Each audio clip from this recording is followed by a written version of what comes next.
Buenos días, hermanos. La bendición y la paz del Señor con ustedes. Quiero invitarles a que abramos nuestras Biblias en un texto, en una carta pastoral. Obviamente, hoy vamos a hablar de la iglesia, pero enfocados en nosotros como iglesia, también vamos a centrarnos en lo que debemos hacer o cumplir como iglesia. Este es un consejo que Pablo le entregó a un joven, llamemos joven porque era más o menos de una edad entre 30 y 40 años, pero con una gran responsabilidad delante del Señor. Y Pablo le escribe esta carta. Ese joven sirvió en una ciudad de la cual próximamente hablaremos también en un mensaje que estamos en la gracia de Dios preparando, en una ciudad que tenía una iglesia, y esa iglesia tenía un nombre. Era el nombre de la ciudad, obviamente. Vamos a hablar de la iglesia en Éfeso. Pero Pablo le escribe a un joven que sirvió en Éfeso. Juan sirvió en Éfeso. Pablo sirvió en Éfeso. Y Éfeso nos muestra cómo es el modelo de iglesia, en verdad. Y hoy vamos a hablar de 1 Timoteo, capítulo 5. Pero hay un verso en 1 Timoteo, capítulo 5, que cuando empecé a estudiar la lectura en oración, el Señor pues resaltó ese verso. Y ese verso en realidad va a decirnos mucho en esta mañana, y espero que esto que este verso va a decir en esta mañana llegue a sus corazones, hermanos. Esa es la idea, esa es la intención. Yo sé que ese es el propósito de Dios. En 1 Timoteo capítulo 5, versículo 1 al 16, Pablo instruye a Timoteo cómo cuidar, cómo alimentar y cómo apoyar a diferentes grupos de personas en la iglesia, ¿cierto? Como regla general, los cristianos, los creyentes, debemos tratar a los miembros del cuerpo de Cristo, o sea, voy a hablar localmente entre nosotros, como lo haríamos con los miembros de nuestra propia familia. Eso es lo que enseña la Escritura. Pero en la mitad de la porción hay una seria advertencia. Yo digo que es una advertencia dura de parte del Señor, una amonestación que Dios dice algo para aquellos que, y dice 1 Timoteo 5:8, que es el verso, el texto clave del cual voy a desarrollar mi pensamiento con ustedes. 1 Timoteo 5:8, porque si alguno no provee para los suyos y mayormente para los de su casa, y aquí viene la frase, ha negado la fe y es peor que un incrédulo. Esta acusación escalofriante de Pablo viene de parte del Señor, hermanos. Hay que considerar eso, ¿no? ¿Y qué puede ser peor que un incrédulo? ¿Alguna vez habríamos pensado o hemos pensado qué puede ser de uno que ya está condenado? ¿Qué puede ser peor de alguien que ya ha sido rechazado por Dios y cuyo único fin y final, valga la redundancia, es el infierno? Sin embargo, el Señor dice que hay algunos dentro de la iglesia que por causa de algunos comportamientos han llegado a ser peores que aquellos que no creen. Entonces, eso está enmarcado, el contexto de la lectura es toda Timoteo, ¿no? Pero en el capítulo 5 fue donde yo baso mi exhortación a ustedes, hermanos, porque Pablo le entrega a Timoteo una gran responsabilidad y también le entrega al liderazgo una responsabilidad, y no solamente al liderazgo, sino a todos los que componen la iglesia del Señor, ¿cierto? Porque ¿qué es la idea? ¿Cuál es la intención de las cartas y de las epístolas y de la enseñanza que el apóstol comparte a través de sus escritos, en este caso Timoteo, a la iglesia de Éfeso? Es desarrollar una iglesia sana, una iglesia que debe cuidar primeramente y pastoralmente a los suyos. Entonces, ¿cómo comienza el texto? Vamos a comenzar para entender el contexto, para no sacar un pretexto. Esa es la idea, porque va a estar centrado en algo que es en el capítulo 5, versículo 8. ¿Y cómo comienza? Pablo le empieza a decir a Timoteo una labor que tiene que hacer. Y dice en el capítulo 5, versículo 1, no reprendas al anciano, sino exhórtale como a padre, a los más jóvenes como hermanos, a las ancianas como a madres y a las jovencitas como hermanas con toda pureza. Entonces dice, no reprendas. Recuerden que cuando uno llama la atención a un hermano que está en una situación anómala, llamémoslo pecado porque es en realidad el pecado, o está en algún acto de desobediencia o de confusión por la obediencia, hay tres términos en la Escritura, que es primero la exhortación, después viene la amonestación y por último la reprensión. Son en ese orden. Primero hay que acercarnos, porque si nosotros vemos a un hermano en la comunión que está pecando, no debemos guardar ese pecado como algo que no afecta. En realidad sí, va a estar afectando toda la comunión. Entonces, si tú ves a tu hermano que peca contra ti, dice en Mateo capítulo 18, ¿qué dice la Escritura? Escóndese, rehúyale, no, ve a él. Esa es la primera responsabilidad. Ve a él y exhórtale, no reprendiendo, sino exhortando a los mayores. Dice el verso 1. Aquí la palabra anciano, por el contexto de la lectura, se pueden dar dos aplicaciones, porque la palabra anciano aquí es presbíteros.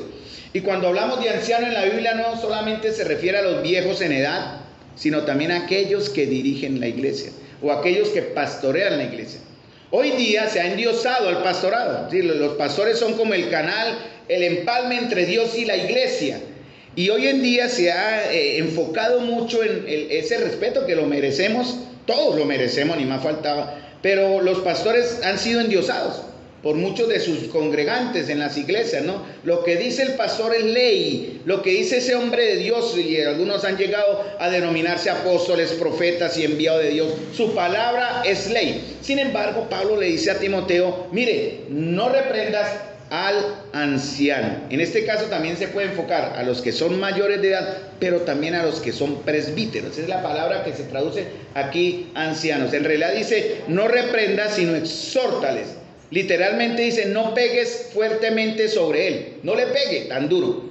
Pero tienen ustedes el derecho, el deber, la responsabilidad de que si ven algunos de sus líderes, me incluyo acá, o cualquiera de aquellos que ejercemos un liderazgo, ya sea en la iglesia obviamente, o en casa, de ir a él y reprenderle. En este caso es amonestarle, exhortarle, más bien la palabra correcta, ¿no? Entonces entendemos la responsabilidad que ustedes tienen, hermanos, de cuidar el testimonio de aquellos que estamos al frente de la grey de Dios, ¿cierto? Y en amor hacerles ver fallas y errores. Y así como se ha animado a Timoteo en el capítulo 4, versículo 12, ninguno tenga en poco tu juventud, porque algunos piensan que por ser un joven, más joven que los más adultos o más grandes en la congregación en edad, él no tenía ese derecho, él tenía esa responsabilidad. Y por eso Pablo dice en el capítulo 4, versículo 12, ninguno tenga en poco tu juventud, sino sé ejemplo de los creyentes en palabra, conducta, amor, espíritu, fe y pureza. Entonces la tarea de Timoteo era cuidar. La tarea de ustedes, hermanos, es cuidar.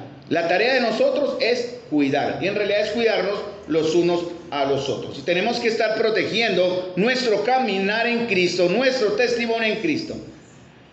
¿Qué más dice en Timoteo? Porque tiene que también una responsabilidad que a los más jóvenes, como qué, como a hermanos, y a las ancianas o a las hermanas mayores, como a madres, y a las jovencitas como hermanas, con toda pureza.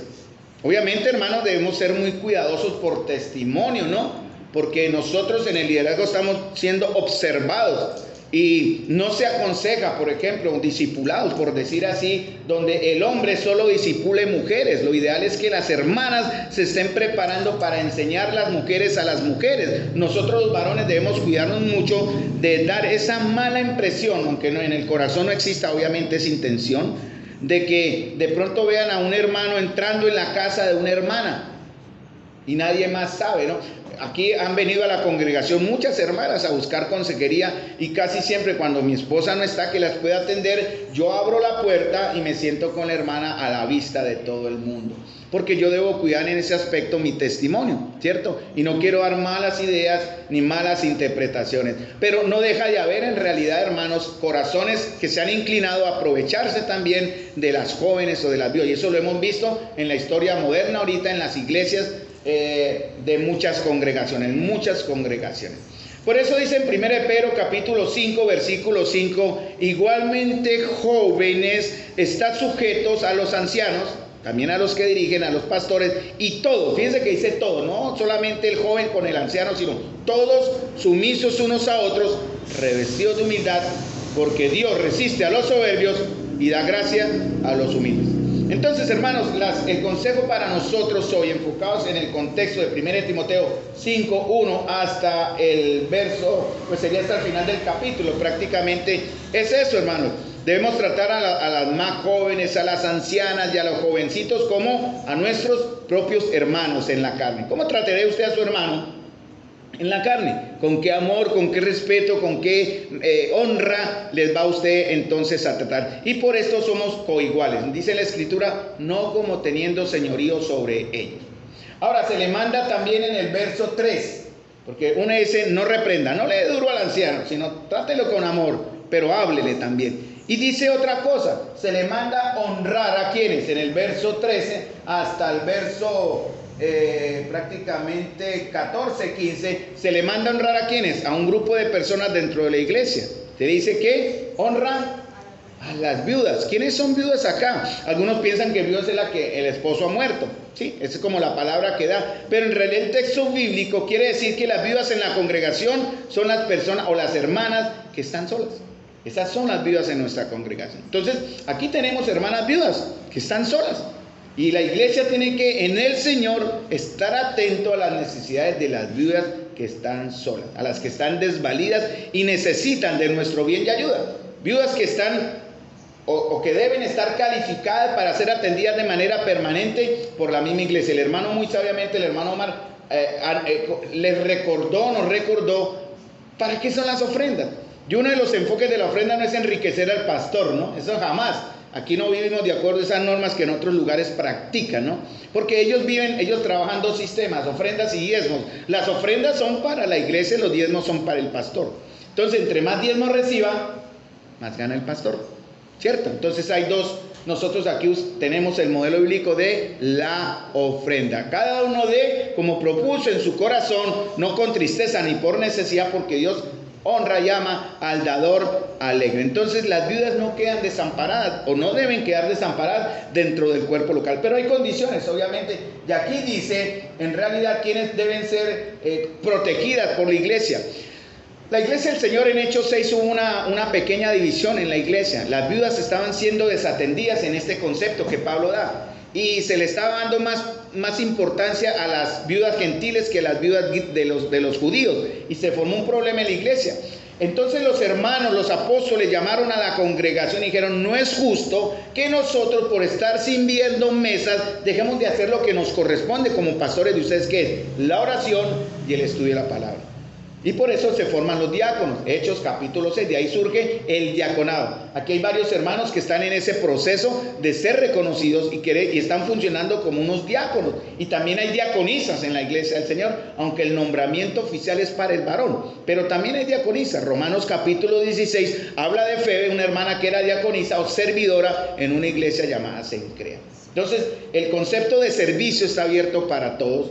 Pero en realidad el cargo, por decir el cargo, que tiene que estar respaldado por un servicio, es para los varones. Por eso en 1 Timoteo capítulo 3 se habla de unas condiciones, ¿cierto? En capítulo 3 de Timoteo.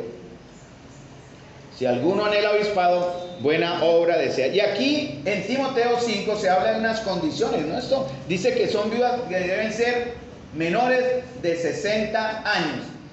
¿Qué viuda hay aquí que tenga más o menos 60? ¿Claudia ya llegó a los 60? No, es menor. Pero está sobre el límite, ¿no? Está por llegar a los 60. Bueno, ella calificaría. Mira, hermana Luz Marina también. Y eso dice, viudas, dice aquí, no menores de 60 años, que hayan sido que esposas de un solo marido, que tengan, ahora sí explica, con testimonio de buenas obras, si han criado hijos, si han practicado hospitalidad, si han lavado los pies de los santos, si han socorrido a los afligidos, si han practicado toda buena obra, ellas califican para ser cuidadas por la iglesia. Eso lo dice aquí la palabra. Pero también hace la advertencia de allá donde vamos a ir. Porque también más adelante dice de honrar, en este caso, honra a las viudas, capítulo 5, verso 3, pero también dice en el verso 17, no, ya saltando el tema de ahí ya de las viudas, y ya dice en el verso 17, ¿a quién más debe honrar la iglesia? Verso 17, 1 Timoteo capítulo 5, los ancianos que gobiernen bien. Y eso está aquí en la escritura. Uno muchas veces se abstiene en cierta manera para evitar malos entendidos de hablar esos temas, pero esos temas se deben hablar en la iglesia, hermanos, porque están en la palabra. El liderazgo, en realidad, los hermanos que están cumpliendo esa función tienen de alguna manera que ser cuidados y protegidos por la misma iglesia. Y eso lo dice: los ancianos que gobiernen bien sean tenidos por dignos de doble honor, mayormente los que trabajan en predicar y enseñar. Pues la escritura dice: no pondrás bozal al buey que trilla. Entonces hay otra responsabilidad: cuidar las viudas, bueno, exhortar, amonestar, reprender a los que están como en actitudes no correctas, cuidar a las viudas de la congregación, honrar entonces también a los que sirven dentro de la iglesia. Verso 17 al 19. Pero también hay otra tarea. Verso 20, 19, 20. Disciplinar, ¿verdad? Dice aquí: a los que persisten en pecar, repréndelos delante de todos, para que los demás también teman. No es para correrlo, no es para que salgan corriendo, porque mire, hermanos, una iglesia sana es una iglesia que disciplina. Una iglesia en el Señor correcta es una iglesia que aplica la norma divina. Y eso tiene que ver obviamente con acciones que se deben tomar dentro del cuerpo local. Son acciones que dolerán. No es agradable disciplina. La disciplina comienza con la corrección, con la enseñanza, pero también en el proceso primero se exhorta, ¿no? La palabra exhortar significa llamarle y hablarle al oído. Eso en el griego, y se acerque, se le diga: mire, hermano, usted está en una actitud que es pecaminosa en el Señor. Por eso hay que ir con la escritura, obviamente, ¿no? Porque algunos se refugian en el acto de: ¿y usted por qué me juzga? Nadie tiene derecho a juzgarme, ¿cierto? Muchos nos hemos refugiado en ese aspecto para tratar de evadir el pecado, en cierta manera, que nuestro pecado sea sacado a la luz. Usted no tiene derecho a juzgarme. Hermanos, todos tenemos el derecho a juzgarnos si la escritura lo dice. Porque si usted está, por ejemplo, robando, entonces no se le dice nada. Ah, ¿por qué me juzga? ¿No? Hasta no comprobar, ¿no? Por eso el apóstol Pablo acá habla de que dice: por el testimonio no admitas acusación. Aquí en este texto, en el contexto es contra el anciano, pero también contra todos es: no admitas acusación sino con 2 o 3 testigos. Eso es muy delicado, hermano. Hay hermanos que a veces se acercan y me hacen comentarios de otros hermanos, y yo los escucho con respeto y digo: bueno, ¿qué testigos hay de lo que usted está diciendo? Casi el 80-90% dicen: no hay, no. Entonces, no, hermano, no podemos hacer nada. Eso es chisme, en realidad.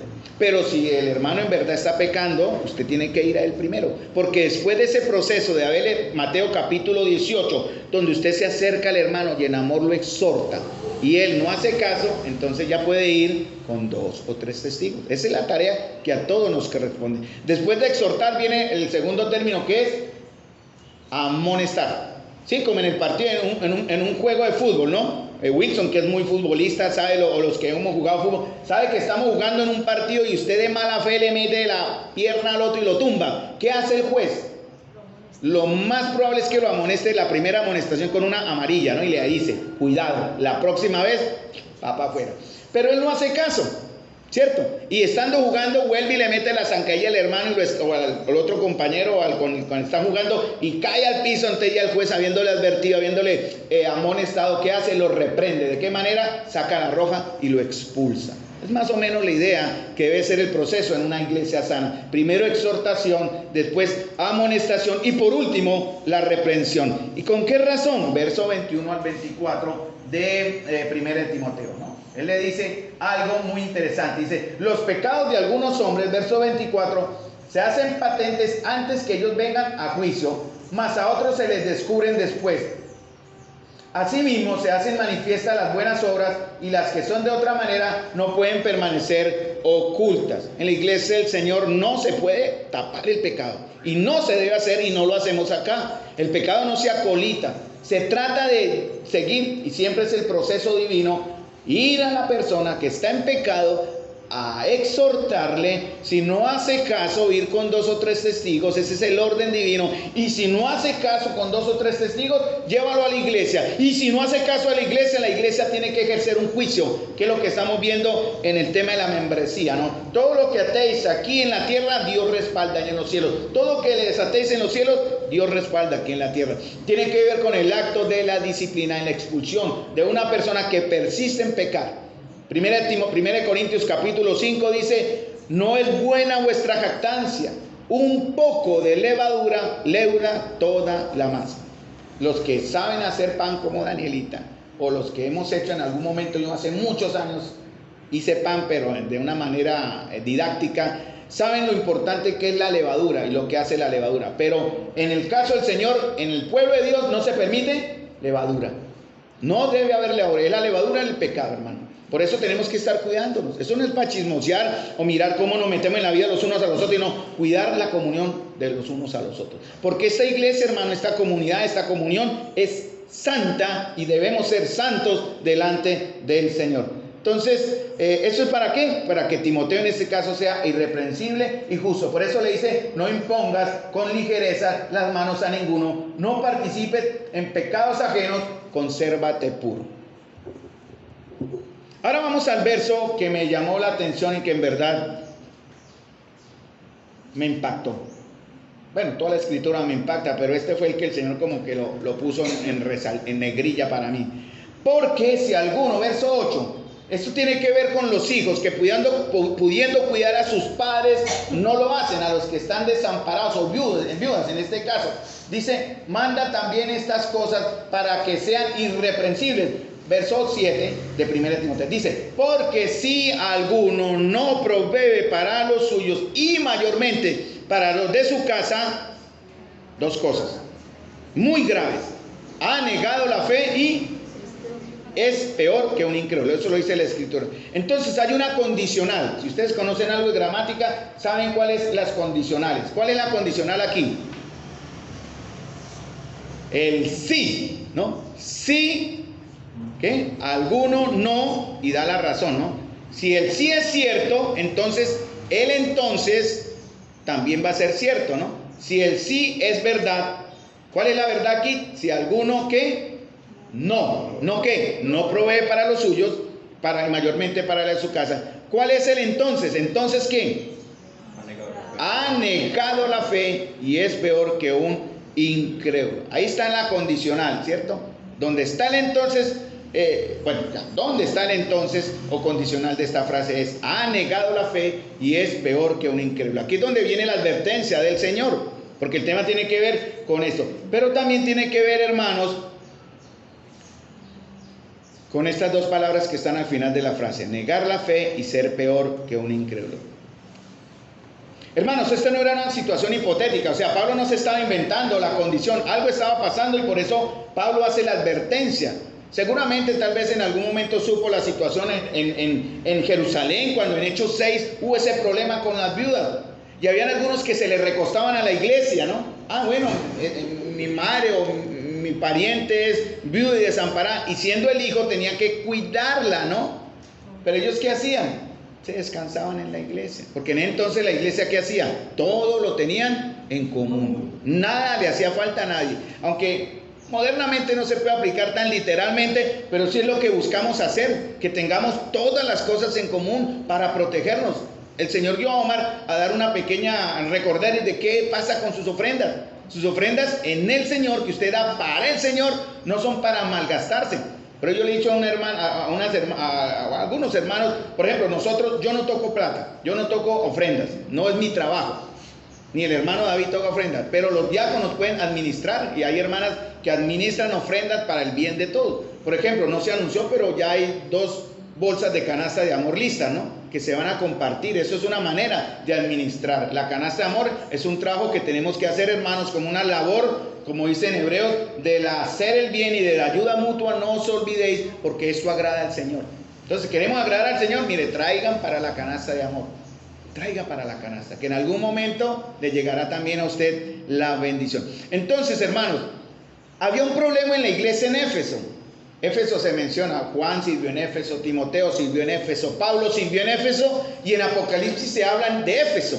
Y Éfeso nos enseña cómo debe ser una iglesia sana. Cuando el Señor le habló en la epístola a los Efesios, y ahí sale también mucha enseñanza, Él dice que el propósito en la iglesia, en Efesios capítulo 4, es llegar a la estatura, a la medida del conocimiento de Cristo. O sea, tenemos que buscar ser como Cristo, hermano. Esa es nuestra tarea, ¿no? No simplemente reunirnos acá socialmente el domingo. Ya mi jornada dura de trabajo, yo sé que para algunos es difícil, algunos de pronto han querido no venir a la iglesia porque están cansados, y yo no estoy de acuerdo con eso, pero respetaré las decisiones. El Señor quiere que te entreguemos también tiempo a Él, y la iglesia es para eso, no es un club social, ¿no? No es un club de hacer amiguis y reírnos y compartir, no, hermanos, es también un momento de edificación y conocer al Señor. Entonces, hermanos, nuestra responsabilidad individual es proveer. Pero ¿quiénes son los suyos, aparte de los de su casa? Ahí es donde viene otra pregunta que yo creo que usted ya tiene la respuesta. Dice, el que no provee, si alguno no provee para los suyos y mayormente para los de su casa, ha negado la fe y es peor que el incrédulo. ¿Quiénes son los suyos? ¿Cuáles hermanos, Kevin? Los hermanos de la iglesia, hermanos, esos son los suyos, pero también en prioridad está la familia, ¿no? Quien no provee para los suyos y mayormente para los de su casa. Dice Efesios 4:28 y leo, el que hurtaba no hurte más, sino trabaje haciendo con sus manos lo que es bueno. ¿Para qué? Para que tenga que compartir con el que padece necesidad. Hermanos, Dios guía los corazones, nunca niegue la bendición, ¿cierto? Jamás. Porque es el Señor el que mueve los corazones para cubrir una situación muy particular. Según de Corintios 8:14 dice, sino para que en este tiempo con igualdad la abundancia vuestra supla la escasez de ellos, para que también la abundancia de ellos en algún momento supla la vuestra, para que haya igualdad. Así trabaja el Señor, hermanos. Santiago 2:15 al 16, si un hermano o una hermana están desnudos, fíjense lo que dice Santiago, y tienen necesidad del mantenimiento de cada día, y alguno les dice ¿cómo? Ay, Dios le bendiga, estaremos orando, vaya en paz, calentados y saciados, pero ¿qué es lo que Él no hace? No les da, ¿cierto? Dice, no les da las cosas que son necesarias para el cuerpo, ¿de qué aprovecha? Y está hablando de la fe que queremos mostrar. Y 1 Juan 3:17, que es uno de mis preferidos, dice, pero el que tiene bienes de este mundo y ve a su hermano tener necesidad y cierra contra él su corazón, ¿cómo mora el amor de Dios en él? ¿Cómo mora el amor de Dios en él? ¿Cuántos padres, hermanos, hemos sido en algún momento descuidados y abandonamos nuestra responsabilidad ordenada por el Señor de criar a nuestros hijos en disciplina y amonestación?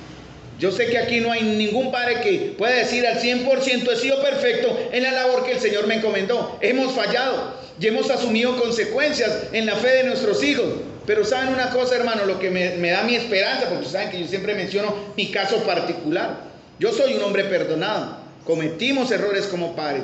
Pero el Señor en su misericordia, hermanos, nos da la oportunidad de seguir adelante confiando en que la fe que sembramos en el corazón de nuestros hijos den su fruto en su tiempo. ¿Cuántos hombres han dejado de lado la responsabilidad ordenada por Dios de ser el líder principal de sus esposas? También, ¿no? Porque es una tarea nuestra ser el líder espiritual de la esposa. Pero cuando hablamos de la unidad de la carne, siendo uno, se espera que siendo uno el líder de la esposa, que haya. Si usted espera que usted sea el líder de su esposa, ¿qué se espera? Que la esposa se deje guiar, exacto, sujeción. Porque la palabra sujeción en el español no es esto como la idea que da primaria es como aceptar. En verdad el término también lo indica, ¿no? Aceptar que hay una autoridad. La sujeción de Efesios que vimos cuando estudiamos Efesios es mantener la unidad, la cohesión. Es como el átomo, hermano. El átomo tiene protones, neutrones, ¿cierto? Y los átomos se componen de protones y neutrones y ellos están en una cohesión. El día que eso se rompa, cuando se hace la fusión nuclear, es una explosión tremenda, ¿verdad? Entonces eso es lo que pasa. La sujeción tiene que ver con dar unidad a la unión de pareja. Entonces usted puede estar dispuesto a guiar a su esposa, pero si su esposa no se deja. Entonces, por eso el apóstol dice en Efesios capítulo 4, esposas estén sujetos a vuestros maridos. Pero eso no niega y jamás va a quitar la primera responsabilidad de nosotros como hombres de estar cuidando y amando a nuestras esposas como Cristo amó a la iglesia. ¿Hemos fallado en eso? Sí hemos fallado. Pero siempre en el Señor sigue y estará la oportunidad de restaurar, de mejorar, de perdonar, de ser perdonados. Ayer hablamos con un hermano precisamente de ese tema y él hablaba de Efesios capítulo 3, creo que fue el que él me mencionó, creo 4, bueno, el que dice exactamente airaos, pero no pequéis. Llegamos a ese punto: no se ponga el sol sobre vuestro enojo, ni le deis lugar al diablo. Hermano, ¿se le puede salir a usted la piedra, como dicen vulgarmente? Claro, sáquela, hermano, bótela. No la descargue con su esposa, no, sáquela. Pero ¿cuánto es el tiempo para guardar ese enojo? ¿Cuánto es el tiempo? Un día. No se ponga el sol. Entonces, si el culpable es uno, hay que guardar esa norma. Si el culpable es la otra, o el otro, ¿qué hay que hacer? También lo mismo. Esa es la idea, hermano. Entonces, hermanos, ¿qué se dice los líderes de iglesia? Hoy en día se está en la deconstrucción espiritual. Ya mencioné rápido esa palabra, ¿qué significa? Se quiere deconstruir de una manera analítica, desbaratar lo que ya está construido y darle un nuevo enfoque. Eso se llama la deconstrucción. Eso es lo que hacen hoy las feministas cuando hablan de deconstruir el sistema de autoridad. Por eso ellos están en contra de ¿qué? Del patriarcado, ¿cierto? Del machismo. Y eso se ha metido a las iglesias, hermanos, porque hay hermanitas que quieren deconstruir la autoridad del hombre que Dios dio. Eso sí no es un concepto mío, es un concepto de Dios. Dios dio al hombre una responsabilidad, y por eso podemos ver, yo he visto videos y he visto cultos, también he estado en cultos donde los líderes que deberían estar asumiendo su responsabilidad como cabeza, representantes de Cristo en la exposición de la palabra, están sentados cerca al altar, y la que está enseñando es la pastora. La Biblia no habla de pastoras, no existe ese término en la Biblia. Entonces, cuando le hablen de una pastora, con respeto, puede reírse por dentro, porque las pastoras no existen. Es cuando estas autoproclamadas pastoras corrompen un orden divino y impiden así el desarrollo espiritual de las hermanas o de los hermanos, porque cuando el varón lo permite, rompe la unidad de la iglesia. Es el hombre quien tiene la responsabilidad, sin demeritar. Quiero ser muy claro en esto, hermanos. Las hermanas son coherederas de la gracia de Dios, no son objetos. No son muebles. Y las hermanas tienen, ayer como mencioné, los hermanos, ahí estaba Wilson, estaba Luis Humberto que no vino hoy, y estaba Alvarito. ¿Qué estaban haciendo las hermanitas aquí? A mí me dio una alegría, no tomé la foto porque no había luz, pero estaban todas alrededor de la velita, parecía una aquelarre. Después yo vi velas y cosas en el piso, era cera, ¿no? Era palabra, perdón. Estaban todas reunidas ahí, pero estaban orando. Yo dije el término, perdón, de qué estuvieron haciendo las hermanas, ¿no? Estaban orando por nosotros, hermanos, por la iglesia. Ahí estaban. ¿Cuántas vinieron? ¿12? ¿Más? 3 hermanas ahí en ese círculo.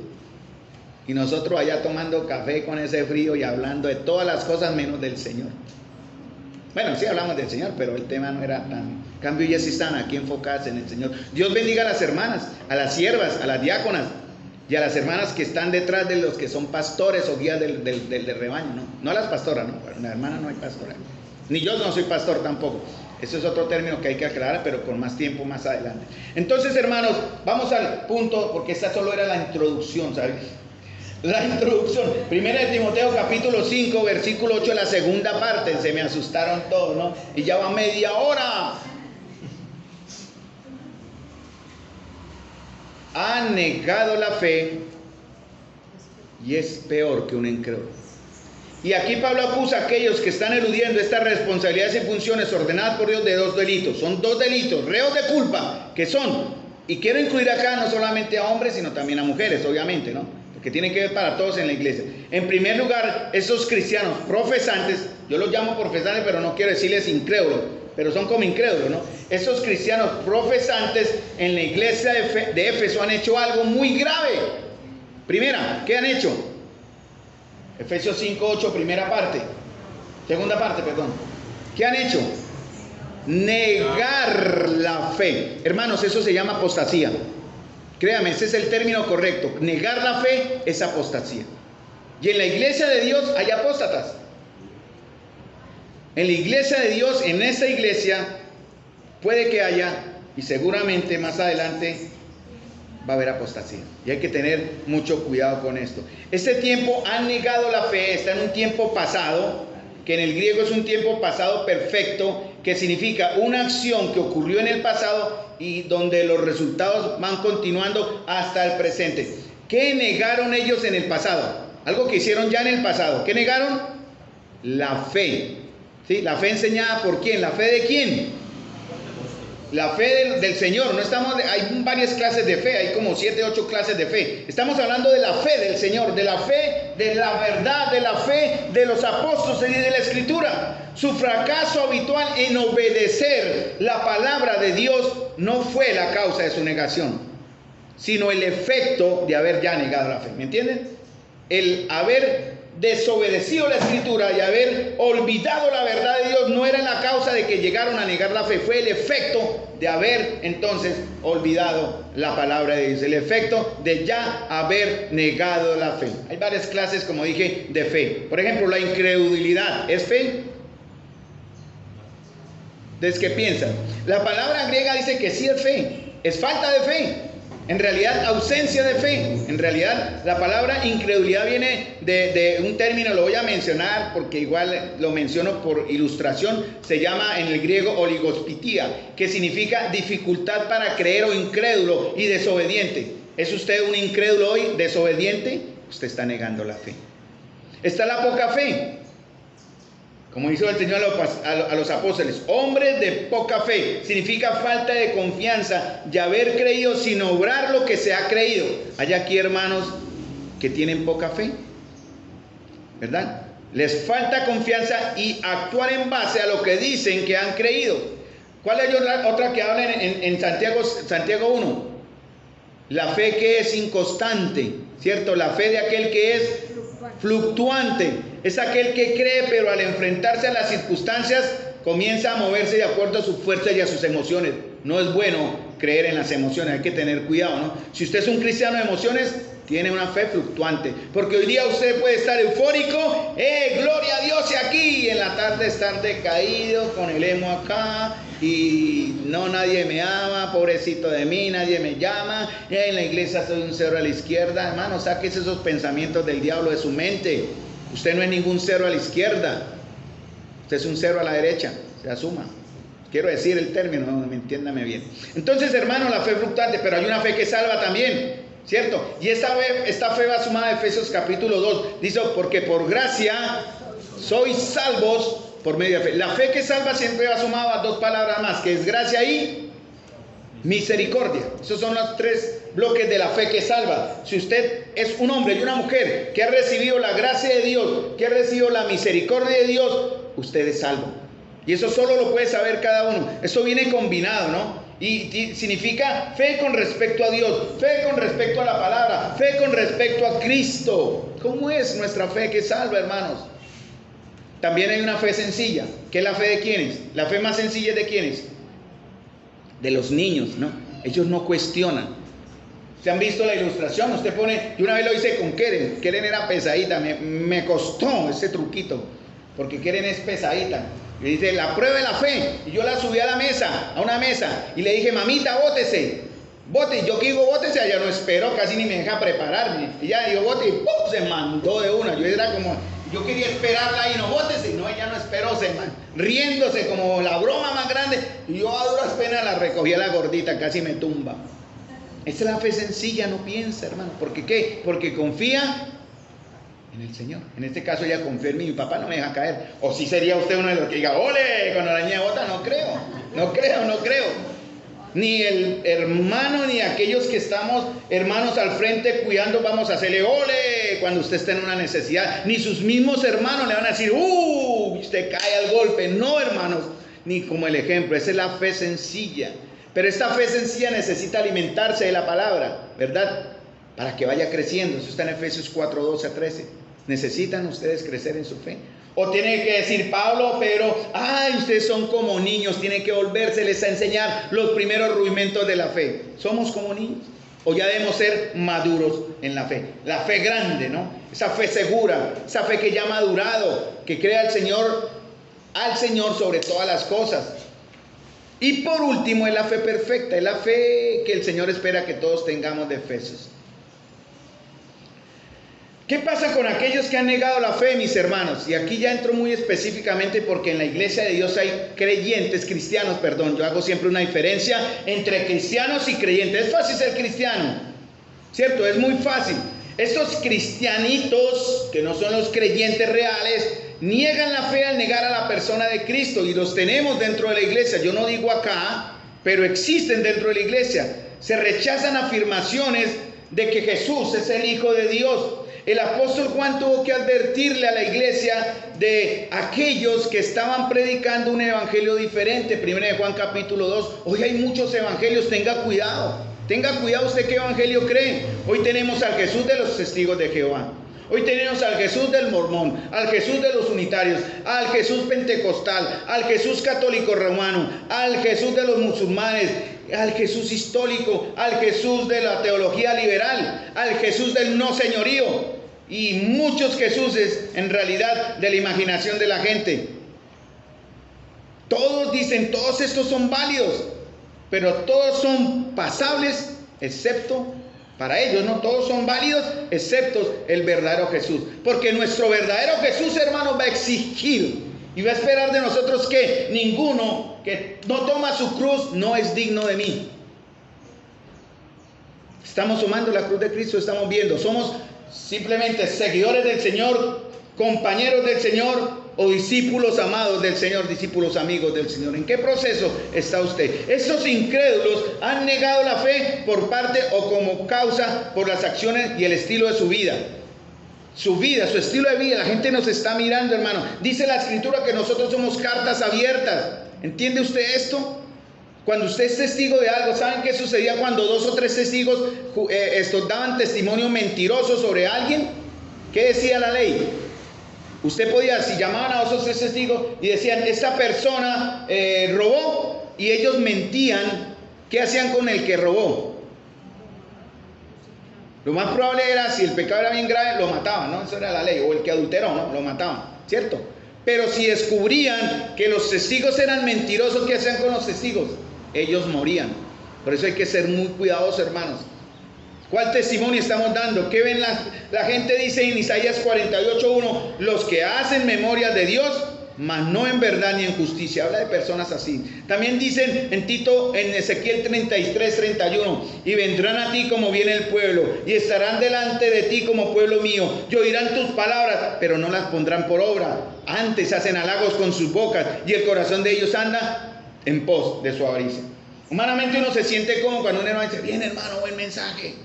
Uy, eso el ego se le trepa a usted que no le cabe en la camisa. Pero ¿de qué sirve un buen mensaje si su vida no cambia?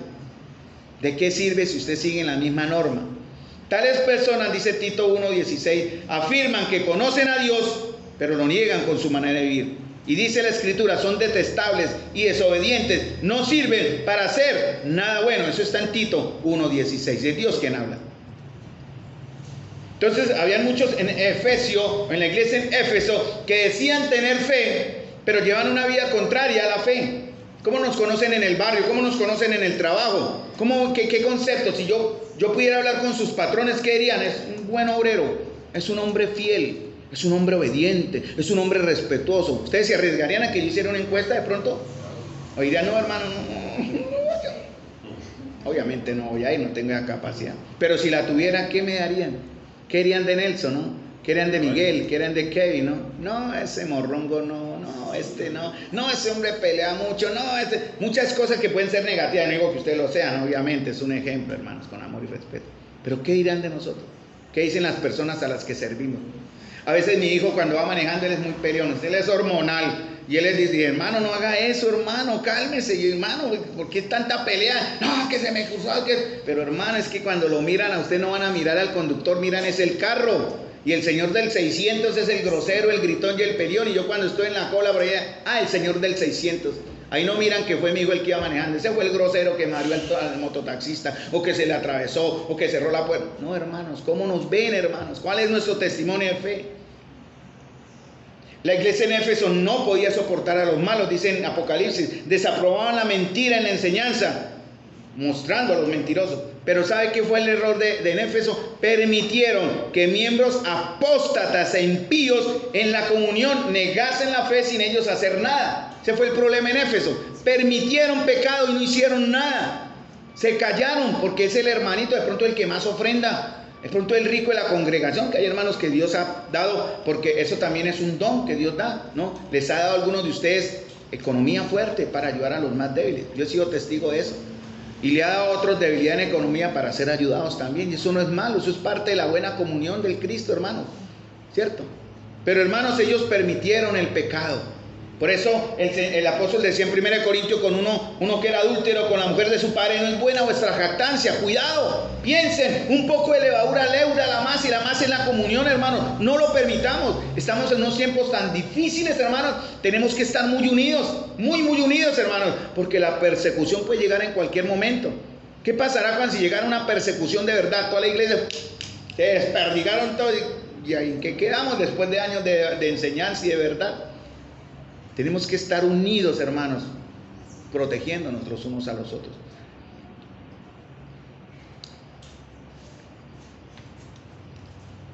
¿Cuántos cristianos profesantes, incluso pastores? ¿Conocen ustedes el caso del escándalo Ashley Madison? ¿Alguno ha escuchado ese escándalo? Eso fue en el año 2015. Ashley Madison, ¿alguno ha escuchado eso? Ashley Madison era una página en internet que tenía más de 39 millones de usuarios, imagínense. Esa página fue hackeada, se lograron meter a los servidores y se robaron los datos de los 39 millones de usuarios, ¿cierto? Ashley Madison era una página en internet que estaba especializada en programar citas para tener aventuras extramaritales bajo la supuesta seguridad de absoluta confidencialidad. ¿Entienden el ejemplo? En internet hay eso, ¿no? En internet hay páginas donde usted puede contactar personas y nadie dice nada. Y usted puede tener citas para el adulterio, el hombre o la mujer. Y en Ashley Madison, en el año 2015, un grupo de hackers se encargó de demostrar que entre las redes y las computadoras no hay nada oculto. La página fue hackeada y el 18 de agosto del año 2015 fueron publicados nombres, direcciones, tarjetas de crédito, los números, correos electrónicos, características físicas, fotografías, preferencias sexuales y hasta conversaciones de los 39 millones de usuarios. Eso se publicó en la Deep Web, o sea, en el Internet profundo, algo que usted siempre entra a Google, pero en Google no se encuentra, tiene que buscar por otro lado. ¿Saben lo más terrible de esto, hermanos? Lo más horrible de esto.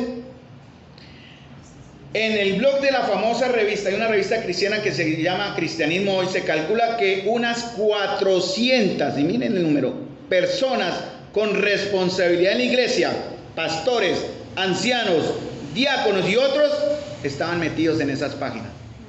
Tuvieron que renunciar tras aparecer su nombre en las listas de usuarios de Ashley Madison. Algunos, trágicamente, se suicidaron por vergüenza. ¿Se imaginan ustedes que apareciera la lista de uno de ustedes en una página esa? Es vergonzoso. ¿Qué de los cristianos falsos que apoyan agendas políticas y culturales que van contra la palabra con la excusa de hacerlo políticamente correcto? No se niega, no se rechaza el pecado abierto, no se acolita. ¿Cuántos se entretienen constantemente a sí mismos con la más grosera inmoralidad? Y ustedes saben a qué me refiero.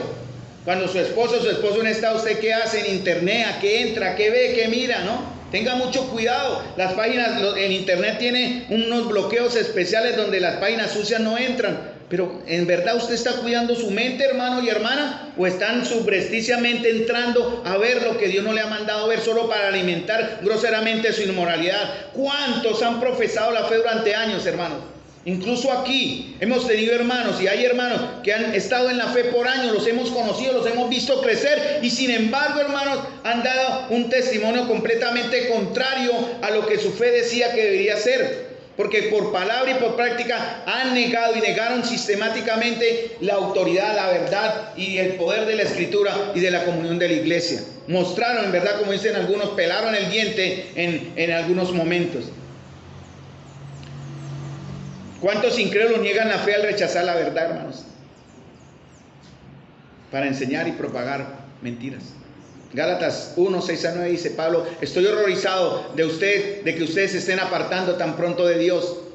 Se puede el Señor horrorizar de nosotros. Nosotros estamos acá para cuidarlos. Ustedes se cansan otra vez. Yo he encontrado hermanos que me han dado dolor de verdad. Porque estamos hablando de tema y digo, mire, la Escritura dice eso. Y los hermanos tienen la inocencia, yo no sé si llamarlo inocencia, el descaro, yo no sé qué. No, pero es que eso es lo que usted ve en la Biblia. Y entonces, ¿qué más veo? Pues dígame lo contrario, pero la Biblia dice, aquí está. No, pues que usted quiere manipular. Antes ya es otro cuento, que usted no quiere obedecer. Y hay hermanos así, no les muestren la Biblia y no lo aceptan, así está escrito directamente. No, es que usted está manipulando. Vamos a la Escritura, venga. Sentémonos en oración y busquemos en la Escritura la respuesta a sus preguntas, porque hay muchos que quieren seguir evangelios diferentes, hermanos, que aparentan en verdad que tienen la buen evangelio, pero no lo es en absoluto. Hay muchos en el mundo cristiano hoy, ¿no? Los libros están enfocados en eso, en deconstruir la verdad de la Escritura para mostrar otras verdades. Por eso hay iglesias que ya aceptan el homosexualismo, hay pastoras lesbianas y pastores hombres homosexuales con su parejo, usa el término ahí como el copastor. ¡Qué horrible!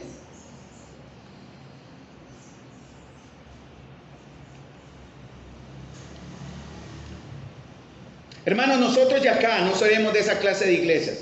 Mientras yo pueda estar por la gracia de Dios al frente de ustedes, ustedes me lo permitan, hermanos, yo, Carlos, no lo voy a permitir. Pero yo también tengo que cuidarme a mí mismo, ¿no? Porque la palabra dice, piense estar firme, mire que no caiga. Pero yo tengo que cuidarme, por eso estoy aprendiendo muchísimas cosas de ustedes. Ayúdenme a cuidarme a mí mismo, hermanos.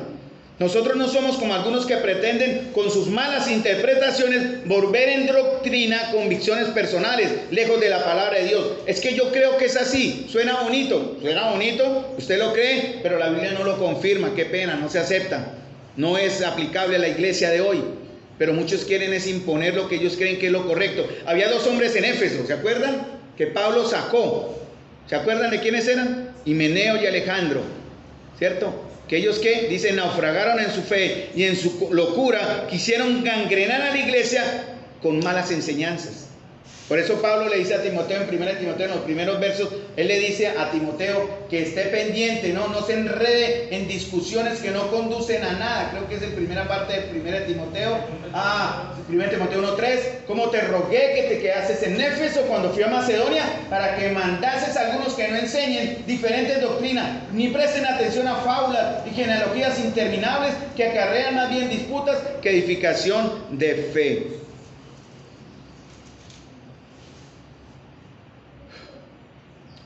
Cuando termine mi compartir con ustedes, yo les pido el favor que se queden sin levantarse de sus sillas, por favor. Serán 10 minutos por mucho. Solo en el amor del Señor voy a pedirles eso, porque el hermano David va a compartir con ustedes algo muy delicado. Y muy delicado porque nos afecta a todos. Entonces, el mensaje de hoy, en verdad, se relacionó con lo que se va a hacer en pocos minutos. Porque el Señor vio para esto. Los que profesan la fe y son peores que un incrédulo.